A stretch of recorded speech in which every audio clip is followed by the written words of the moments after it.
जय हिंद दोस्तों आज हम पढ़ेंगे भारतीय संविधान। भारतीय संविधान में पढ़ेंगे उस टॉपिक को जो टॉपिक ना कि एग्जाम और व्यू से इम्पोर्टेंट है, बल्कि उससे हम जीवन में भी बहुत कुछ सीख सकते हैं और अपने जीवन को अच्छे से संवार सकते हैं। आइए उस टॉपिक को हम देखते हैं। उस टॉपिक का नाम है फंडामेंटल राइट्स, यानी मौलिक अधिकार। आइए मौलिक अधिकार के बारे में पढ़ेंगे। बोला मौलिक अधिकार यानी फंडामेंटल राइट्स, नहीं फंडामेंटल राइट्स जो मेरे पहला पॉइंट आया कि ये संविधान के भाग 3, भारतीय संविधान के भाग 3 में अनुच्छेद 12 से लेकर अनुच्छेद 35 तक, अनुच्छेद 12 से लेकर 35 तक मौलिक अधिकारों का कथी विस्तृत जानकारी है। जितना उसके बारे में जान सकते हैं जानिएगा। ठीक, उसके बाद बोला कि भारत का संविधान अमेरिकी संविधान में वर्णित अधिकार पत्र यानी बिल ऑफ राइट्स 1791 से प्रभावित है। यानी भारतीय संविधान में अधिकार पत्र जो है मौलिक अधिकार किससे प्रभावित है? तो अमेरिका के संविधान में अधिकार पत्र है यानी बिल ऑफ राइट्स, यानी इससे प्रभावित है। ठीक है, बिल ऑफ राइट्स से प्रभावित है। आगे बोला है कि फंडामेंटल राइट्स होता है, मौलिक अधिकार से क्या तात्पर्य बन रहा है हमको? तो मौलिक अधिकार से तात्पर्य है राजनीतिक लोकतंत्र के आदर्शों के प्रति यह अधिकार देश के लोक व्यवस्था को बनाए रखने एवं राज्य के कठोर नियमों के विरुद्ध नागरिकों को सुरक्षा प्रदान करता है। क्या करता है? सुरक्षा प्रदान करता है।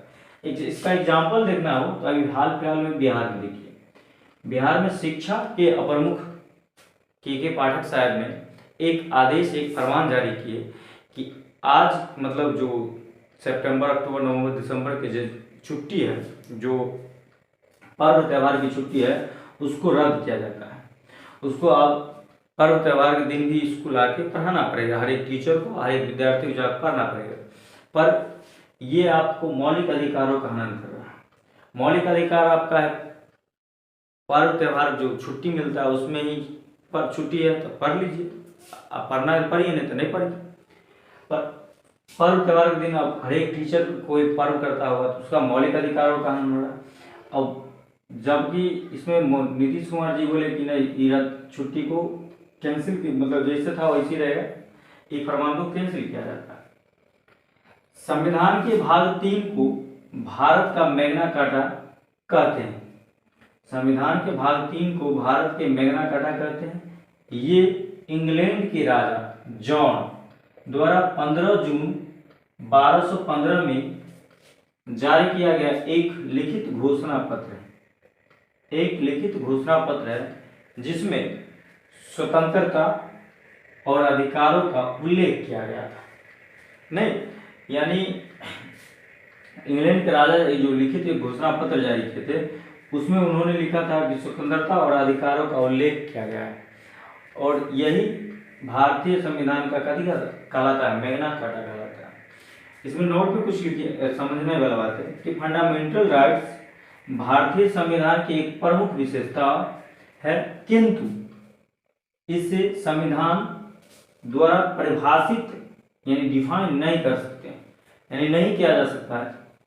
ब्रिटेन में संविधान में बिल ऑफ राइट्स यानी 1689 ईस्वी को फंडामेंटल राइट्स कहा जाता है। जो बिल ऑफ राइट्स ब्रिटेन में 1689 में जारी किया गया था उसको फंडामेंटल राइट्स कहा जाता है, जबकि अमेरिका तथा फ्रांस इन अधिकारों को प्राकृतिक यानी अपरिहार्य अधिकारों में स्वीकारा गया है।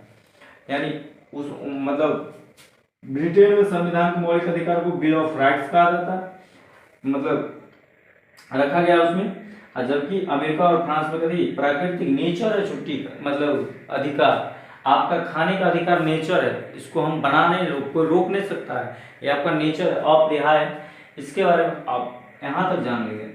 अब कल से हम पढ़ेंगे इसको, जो अनुच्छेद 12 से 35 तक है, तो एक अनुच्छेद सब दिन पढ़ेंगे, तो एक अनुच्छेद को हम पढ़ेंगे। कल पढ़ेंगे अनुच्छेद 12 इसमें राज्य का परिभाषा दिया गया है, इसको राज्य को परिभाषित किया गया जो कल हम देखेंगे, परिभाषित किया गया है।